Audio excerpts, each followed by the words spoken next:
दोस्तों, ये sepoys movement against the British immediate causes हुआ रिवोल्ट ऑफ 1857 का। बैरकपुर छावनी से शुरू ये रिवोल्ट मेरठ, दिल्ली, कानपुर, लखनऊ, झांसी तक फैला। यानी लगभग नॉर्थ इंडिया और वेस्टर्न पार्ट ऑफ इंडिया यानी दिल्ली से लेकर के बिहार तक इस रिवोल्ट की आग देखने को मिली।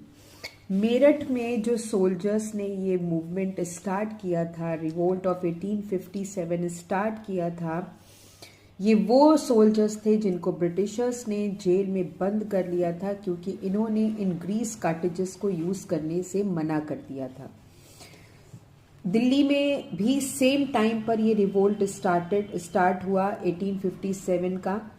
और दिल्ली में जो कैप्चर्ड जितने भी सिपाही थे उन्होंने इस रिवोल्ट को लीड किया था और बहादुर शाह जफर को अपना लीडर बना करके।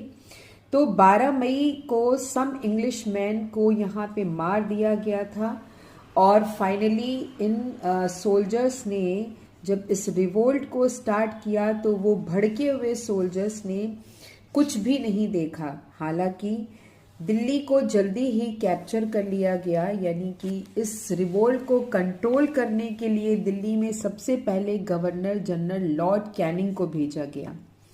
अब बहादुर शाह जफर जो उस समय 82 इयर्स के थे, उनकी ऐसी उम्र नहीं थी कि वो कोई भी जंग लड़ सके, लेकिन फिर भी एज अ लीडर उन्होंने बहुत ही इम्पॉर्टेंट रोल प्ले किया इस रिवोल्ट ऑफ 1857 में।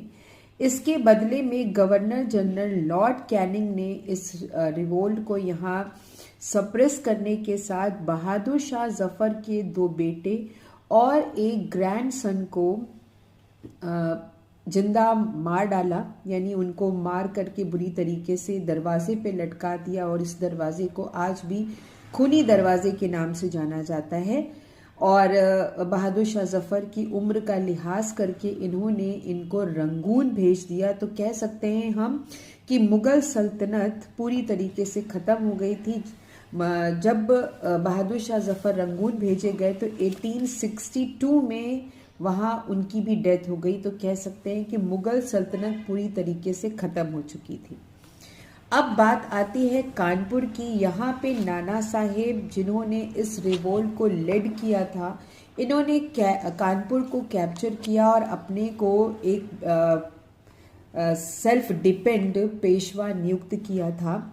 हाउएवर ये डिफीट हो गए ब्रिटिशर्स के साथ, इनके इस रिवोल्ट को आगे लीड किया